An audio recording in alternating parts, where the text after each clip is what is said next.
ظلم اس قدر ہو رہے ہیں. ایک ملک جو یہ کہتا ہے کہ میں دوسرے ملک میں جا کے ان کے لیڈروں کو، ان کے قائد کو قتل کر دوں گا اور مار دوں گا. وہ یہ کہتا ہے کہ میں جو کہوں گا وہ سرکار بنے گی. ایک نیا سلطانہ ڈاکو دنیا میں آ گیا اور ہمارا ملک کہیں دور کھڑا ہے. شرم تو جب آتی ہے کہ ایک وہ شخص جس کو انٹرنیشنل کمیونٹی نے اور کورٹ نے کرمنل کہا اور وہ دنیا میں کہیں جا نہیں سکتا، گرفتار ہو جائے گا، میرا پرائم منسٹر فوٹو کھنچواتا ہے اور کہتا ہے یہ میرا قریب ترین دوست ہے. شرم سے نظریں گر جاتی ہیں، افسوس ہوتا ہے.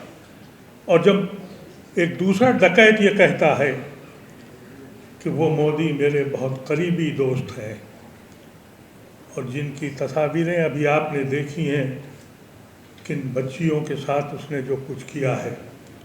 ابھی کہا گیا کہ بچیوں کو قتل کیا گیا. غازہ میں بھی روز یہی ہوتا رہا اور میرا ملک دور کہیں کھڑا رہا. اور جو یہ سب دیکھتے ہیں ہم، تو مجھے یہ لگتا ہے کہ ہم کہیں ویلن کی صف میں کھڑے ہیں. ہم ویلن بنے ہوئے ہیں. اس سے پہلے دنیا میں جب بھی کوئی مسئلہ ہوتا تھا تو یہ ہوتا تھا کہ ہندوستان ایک ایسا ملک ہے جو بیچ بچاؤ کرے گا، پیس لائے گا، لوگوں کو جوڑے گا. آج ہم کس طرف کھڑے ہیں؟ ایک ویلن کے طرح. اس آدمی کے ساتھ جو انٹرنیشنلی کرمنل ہے، وانٹڈ ہے، وہ ہمارے پرائم منسٹر کا عزیز ترین دوست ہے. ہم کس کے ساتھ کھڑے ہیں؟ جس نے قتل عام کر دیا پوری دنیا پہ. وہ ہمارے ملک میں کہتا ہے کہ تم کو اب پٹرول خریدنا ہے اور جب نہیں خریدنا ہے، اب تمہیں یہ کرنا ہے جب نہیں کرنا ہے. اور ہمارا قائد وش گرو، اس کی زبان سے آواز نہیں نکلتی. تو کس کس کے لیے شرمندہ ہوں؟ یہ آج جو ہم سب لوگ جمع ہوئے، ہم صرف یہ کہنا چاہتے ہیں کہ ہم گاندھی کے زمین کے لوگ ہیں. ہم ظلم کے ساتھ کھڑے نہیں ہوتے، ہم ان لوگوں کے ساتھ کھڑے ہیں جن پہ ستم ڈھایا گیا ہے. ہمیں اس کی پرواہ قطعاً نہیں ہے کہ ہمارا کون ملک ساتھی ہے اور نہیں ہے. ہم نے انسانیت کا پیغام دیا تھا. ابھی یہاں ذکر کیا نجیب صاحب نے منڈیلا کا اور ان لوگوں کا، تو وہ بھی گاندھی کے ہی ماننے والے تھے. اور افسوس اور در افسوس آج بھی کوئی بولنے کو تیار نہیں ہے. یہ چھوٹی سی نشست اس لیے ہم نے رکھی کہ ہم ایران کو بتا دیں اگر ہماری حکومت اپنا کام نہیں کر رہی ہے تو یہ زمین اور زمین کا ہر فرد آپ کے ساتھ ہے، ہر اس انسان کے ساتھ ہے جو مظلوم ہے، اور اس شخص کے خلاف ہے جو ظالم ہے. اور ہم کو یہی سکھایا گیا ہے. ہمارے دین نے بھی ہم سے یہی کہا ہے. ہمارا فرض ہے مظلوم کی مدد کرنا اور ظالم کا ہاتھ روکنا. یہ جو چھوٹی سی نشست ہے، اور جو لوگ یہ دکھا رہے ہیں، میں چاہتا ہوں کہ دکھائیں اور بتائیں حکومت ہند کو کہ تم نے ہمارے ملک کو کہاں لا جا کے کھڑا کر دیا ہے. کبھی ہم جج ہوا کرتے تھے، فیصلے کراتے تھے.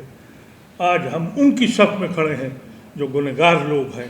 ان الفاظ کے ساتھ میں سب حضرات کا شکریہ کرتا ہوں جو لوگ یہاں آئے ہیں، اور خاص طور سے ان مخصوص لوگوں کا جو اس وقت بہت مصروف ہیں اور وہ ہمارے دھرم گرو حضرات ہیں. میں ان کا بھی شکریہ کرتا ہوں.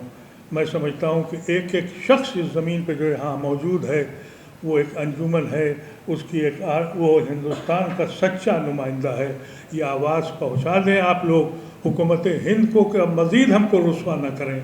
اور آپ اگر کرتے ہوئے رہیں گے تو یہاں کی عوام ایران کے ساتھ کھڑی ہے، اور ان سارے لوگوں کے ساتھ کھڑی ہے، فلسطین کے ساتھ کھڑی ہے، اور ان سارے لوگوں کے ساتھ جن پہ مظالم ہوا ہے.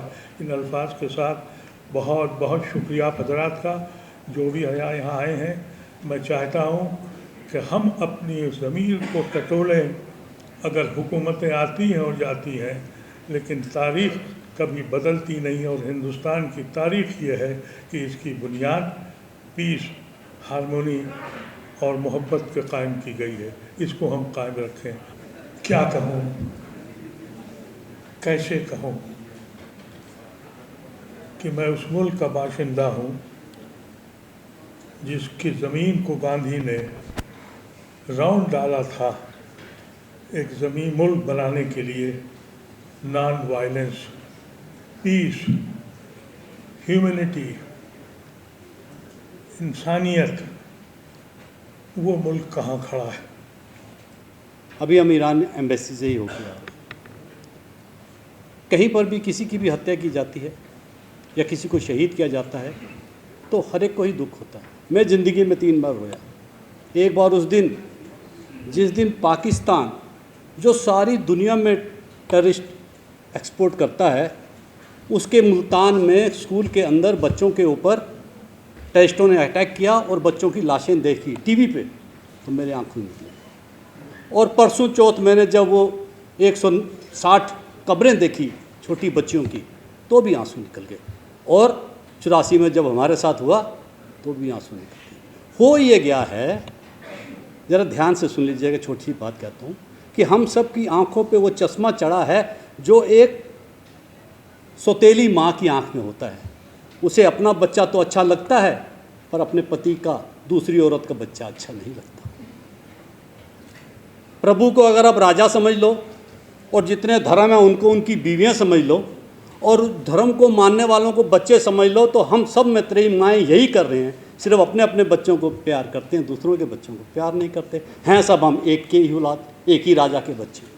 تو گرو نانک نے کہا کہ اگر تم چاہتے ہو اس دنیا کے اندر شانتی رہے، پیس رہے، لو رہے، ایکویلٹی رہے، تو پہلے جاتیں ختم کرو، پھر دھرم ختم کرو، اور یہ مانو ہم نہیں چنگے برا نہیں کوئی، میں اچھا نہیں ہوں اور کوئی برا نہیں ہے۔ ہم سوچ سکتے ہیں نا آنکھیں بند کر کے کہ میں نے کیا کیا گناہ کیے ہیں۔ کوئی بھی آدمی ہاتھ کھڑا کر کے یہ نہیں کہہ سکتا کہ میں نے کچھ نہیں کیا، پر اپنے آپ کو معاف کر دیتے ہیں، پر دوسروں کے گناہوں کو کبھی معاف نہیں کرا جاتا۔ تو اگر یہ سوچ لیں کہ ہم نہیں چنگے برا نہیں کوئی تو سارے وواد ختم ہو جاتے ہیں۔